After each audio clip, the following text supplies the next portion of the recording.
За ингээд Калид чемпион part 5. Өмнөх part дээр нэлээд болж Кали маань хөлөө эмчлүүлэхээр эндээ үлдсэн билээ. Тэгэд би юу нуршихав? Шууд бичлэгэндээ орцгоё. За энэ удаагийн бичлэгтээ комик амтраа ажиллаж байна.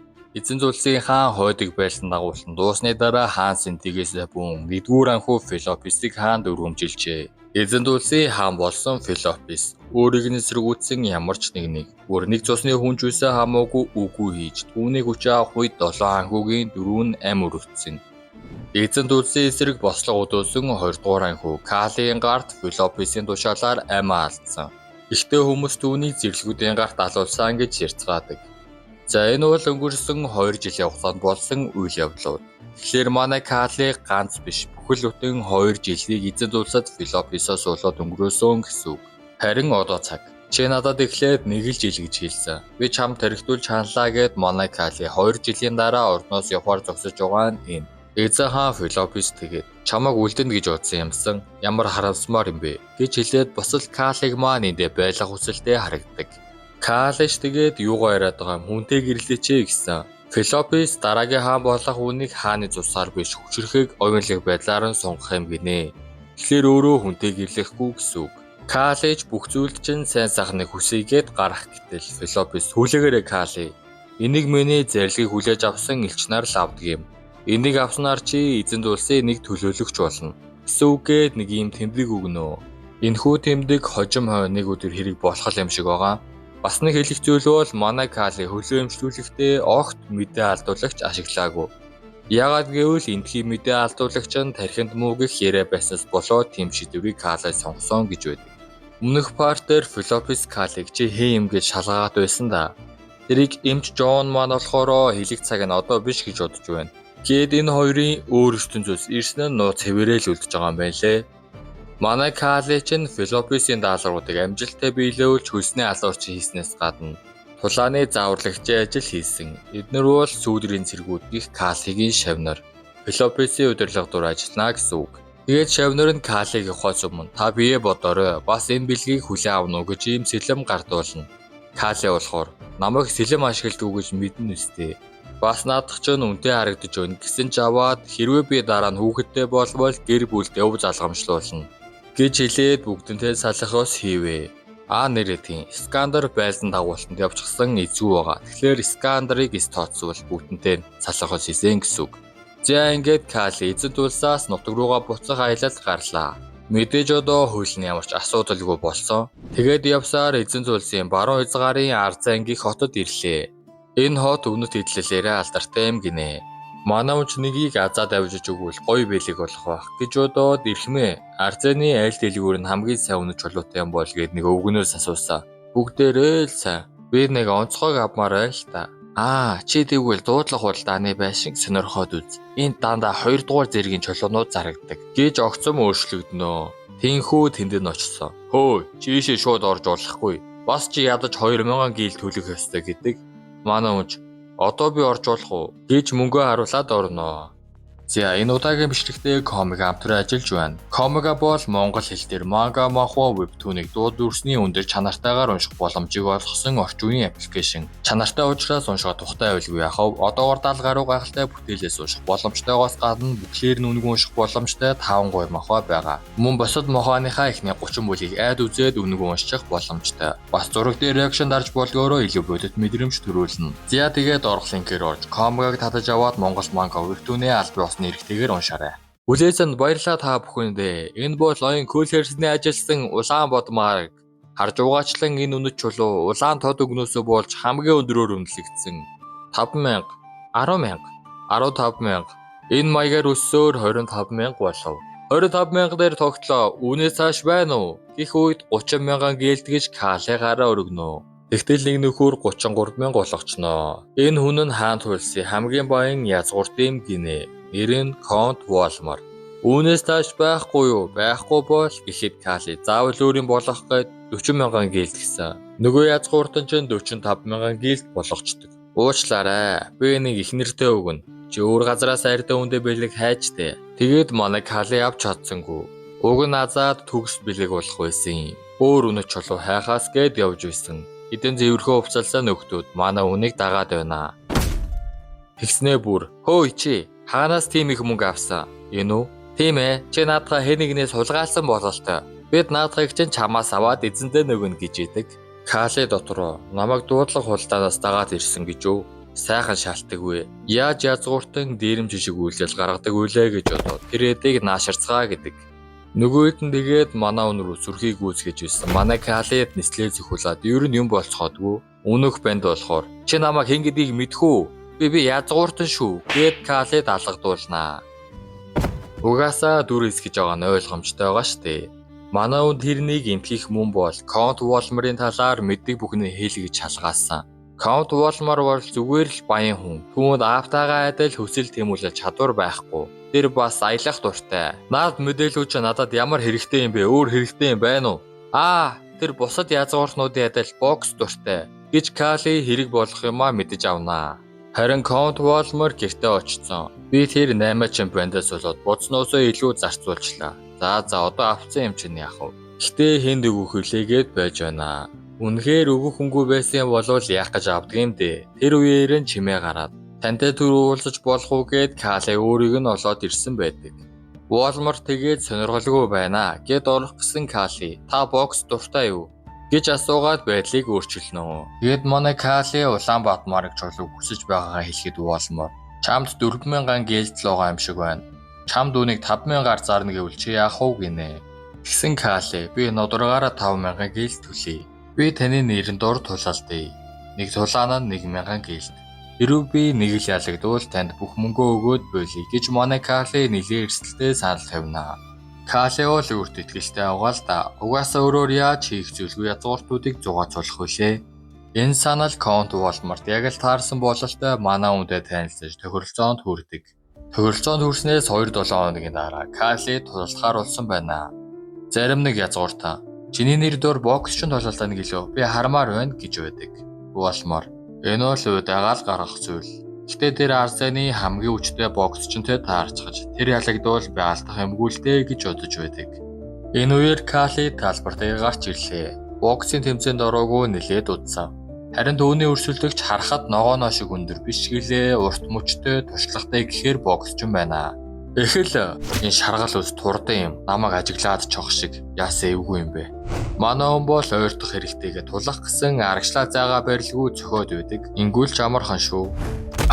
Тэр зайгаа ойртуулчлаа гэж энэ залууг бодох үеэр нь Кали би чамаар юу ч хийлэхгүй гэж хурж ирээд дэлгдээд ялнаа. Манай хүн ялсныхаа дараа цээжэд ээлтээд урт насаал Конт Волмар гэж хашгирнаа. Энэ нь мэдээж түүн таалагдaltaгүй яах вэ? Кали одоо Волмарын гэрт байрлан штэ. Тэгсэн энэ зэргийн дарга нь гэж нэг ууртай сонин зан гаргасан нөхөр байдаг. За тэр ч яах вэ? Маргааш өдөр нь Волмар Арсеныг өрхөн дараагийн тэмцээн болох газар руу хөдөлгөө. Явсаар нар жаргахаа алдаад нөгөө цэргийн дарга нь эзэнтэй бид өнөөдөр энд буударлана гэдэг. Калич энд үү?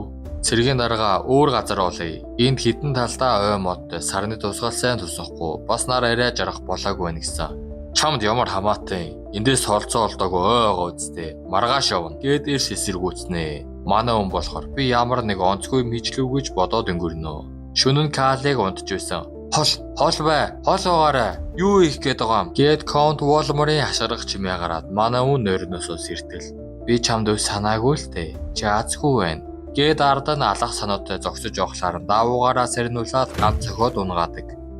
Волмар харин энэ үед чи яагаад намайг алах гээд байгаа юм бэ? Үнэт эдлээс улсан уу? Өснөр чинь өгье гэж зогсож байх ба. Нөгөө цэргийн дарга нь хөөрхий тэнэг Волмар. Би энийг таны дараа төрөл рүүгээ явахад чинь бэлэг болгоод хэлье. Танай бүлдүү чинь тэнэг авгахаа залгамжлах насанд хүрсэн.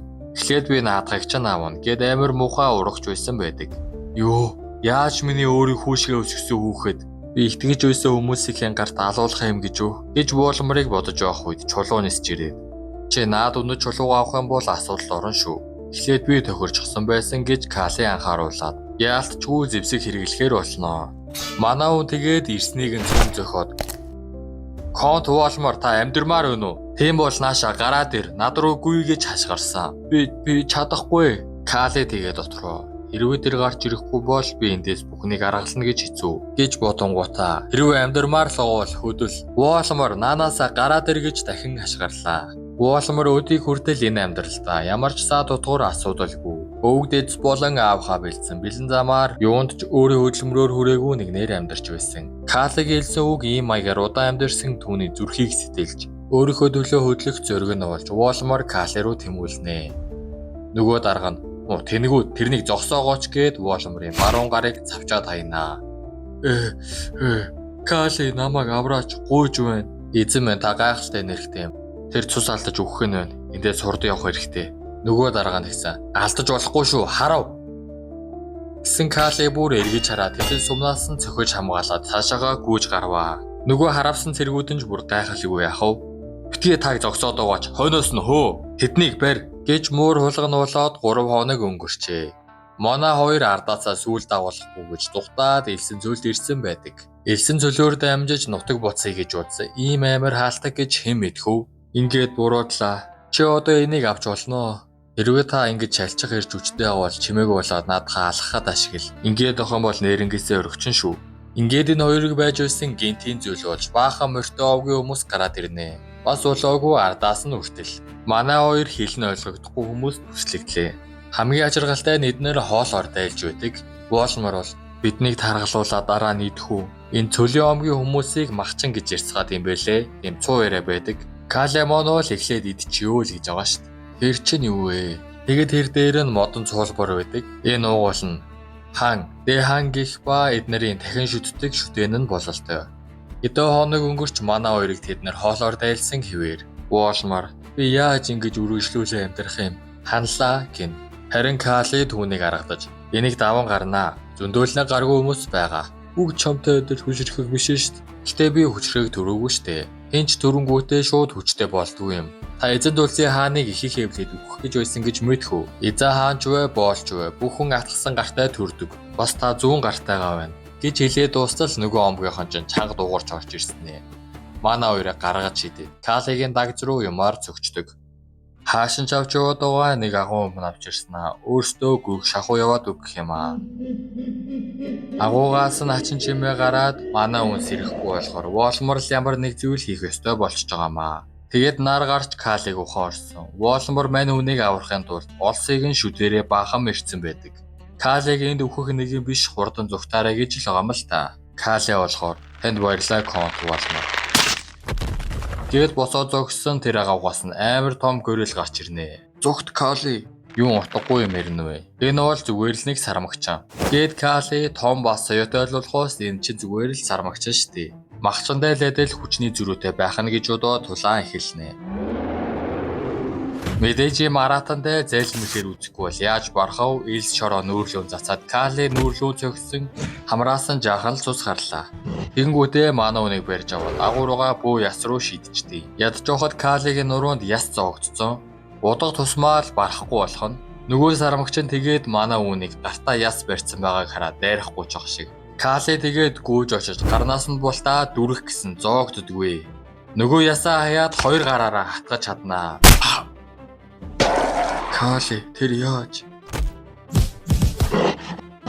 Ингиж бултаад гарныхаа олсыг тайлаад гүйсэн сүүлдээ бүр манай үний нүд бүрлжээд урдгаа харахад жицүү болж цохиулчнаа. Гэтэ олсоо давуулж шидэж дээгүүр нь гарч хөдөөгөө хэд ороогоо боож гарнаа. Нөгөөх гориланч галзуурж агуу хаан хэдэн тийш нуруугаараа мөргөж гүгээд Калиг алхнэ. Бас тэр олсон ч урагдаад эхэллээ. Манай Кали ч нуруун зоогцсон ясаа авхаа зураараагүй ямар ч сонголтгүй болж нүүрэнд тэрийгэ зоогоод нэг юм дуусгнаа. Кали чи зүгээр үү? Би зүгээр юм шиг байна уу? Наадахыг ч тайлаадахыг хөдлөхгүй байж вэ? Кали тэгээд олсыг нь тайлж өчгөөд өөрөө таг болчлоо. Кали сэрээрээ. Уолмор тэнхүү Калиг мөрлөөд явах гэтэл баахан цэргүүд гараад ирдэг. Ямар ч тач холдыг гээд хөдөлж байтал зогс бид барууныг эзэлж яваа айран байна. Өөрийгөө таниул гинэ. Уолмор маань би Уолмор эзэмшлийн эзэн Женсен Уолмор гэж нэрээ хэлсэн 2 цэрэг. Юу вэ? Нэг гартай юм гээд инех маягтай хэлсэн. Хөөе, битгий инегээд вэ? Бүдүүлэг байна шүү. Count Jensen Уолмор. Би энэ зэрлэгүүдийн дахин шүтдэг аратан байгаа гэж сонссон. Та тэрнийг харсан уу? Би найрмын удирдагч Скандер байна. Калинд юу гэж байгаа вэ? Золиг гэж. Тэгэхээр тэр аратныг юм уу Кали төрүүлээд ялчихсан эргүү. Зэрлэгүүдийн бурхныг ялах хүн би байсан юм. Эрхэм дээдсээ та Калиг таньдаг хэрэггүй? Мэдээж банд гэж. Эрхэм дээдсээ тэр одоо хүнд нөхцөлд байгаа. Калиг эзэндээ ганц нүхтэй болоод өгчихгүй. Ой Кали банд минь сэрэж. Кали сэрэж. Энэ муучин би чамайг хамаг сэтгэлээс эмжилж өгч байхад би буруу хараагүй үсттэй. Скандер чи яагаад энд байдаг вүлээ? Би барууны цөлийг эзэлнэ гэж хэлсэн штэ. Би чамайг эзэнт уулзаас явна гэж огт сонсоогүй. Надад баяртай гэж хэлэхгүйгээр явжээ. Чам шиг мулгуу булчинтай нөхөрт баяртай гэж хэлж яах юм? Энэ муу банд чинь. За ингээд ямар ч тач манай хоёр элсэн цөл үхэхээс авраглаа. Калич эдгэрхээрээ боксоо эхлүүлэе гэсэн конт болмоор. Би үнэндээ буцхаас айж байна. Үүшгээ өсгсөн дүү маа намайг алхаар уралцсан. Гэхдээ би түүнийг надад юу гэж хэлхийг биеэрээ сонсомоор байна гэж хэлдэг. Манай үнч санаал нээлж тэр ач мэддэггүй хүүхэдтэй чинь уулзацгаая гин. Энэ ордонд унтаж буй залуу бол бийг нь уалмаар. Тэр дүүн. Сайн уу залуу болмоор чи ачлалгүй банд минь аавгахаагаа алах гэж оролцоход сайхан унтж байх шүү. Хэн нэгэн чи намайг энд ирэх гэж сар улсныг мэдж байна уу? Тэгэхээр хурдан дуусгуул ямар вэ те? Гэт Кали түүнийг урдаа барьцаалж явсаар үүдэн дээр нь авчраад хаалгаа нээгэж шаарднаа. Залуу болмоор зүүн гаруй эсвэл баруун уу? Юу? Тэгэхээр баруун нь ахнаа. Хаалгаа нээцгээхгүй бол нөгөө гараг ч хугалсан шүү. Хаалгаа нээгээд хаалга нээгдсэн. Авгах Волмор тэгээд их чанга дуугаар бүх зэвсгээ буулгацгаа. Манай найзад гарш хүрсэн нь цааслагдсан шүү гэж цэргүүдээ тушаасан бүгдээрээ гайхаад энэ конт Волмор мөн үү? Түүнийг үргэлж ичимхий гэж боддог байлаа. Ингэж хэлнэ гэж огт бодож байсангүйгээд сүрдэцгэнэ. Дүүн болохоор битгээ түүнийг сонс. Одоо би конт гэж хэлсэн. Амаа хамиг бэгэн. Чи яаж намайг алах гэж оролдвоо? Бас одоо конт дүрээс их гээв. Сонсоцгоо. Би Жинсен Волмор, Бэгэн Волмор хоёр нэг эсрэг нэг тулалдах болно. Яасан нь Волморын конт болно гэж зарланаа. Нөгөө дүүн жахав шудраг бос байна. Миний нэг гараа дээр гэсэн ахыгаа нэг гараг болсныг хараад тулалдахаар санаарахсан боловч ахыгаа хараад түүний харцнаас айнаа. Учир нь ахаа нь энэ тулаанд үгсэн жахав гих шийдэмгийн арцтай байсан юм. Айсан дүүн тэгээд миний буруу ам өршөө гэд хэлдэг. Ингээд Волмор урвсан дүүгээ хорж өөрийн байр суурьан буцаан аван урвсан тэргүүдээ цаазалжээ. 2 хоногийн дараа манай Кали явах гэж байдаг. Бас тэгээд Волмор манай үнд яарсан ч гэлээ нөгөө үнэ чулуугаа гоё зүйлт болгоцсон өгнө. Кали бол би танд хангалттай сайн боксож өгч чадаагүй штэ. Ингиж зүйлтээ өгөөд харамсваа гэдэг. Волмор болохоор чи надад хангалттай төлж өгсөн. Баярлалаа Кали гээд өдөж өгснөөр энэ удаагийн парт дуусч байна. Дараагийнх дээр Кали маань ээжс бэлтгэлийн камп дээр очих болно. За тэгээд таалагдсан бол лайк болон subscribe дараад өгөөрэй.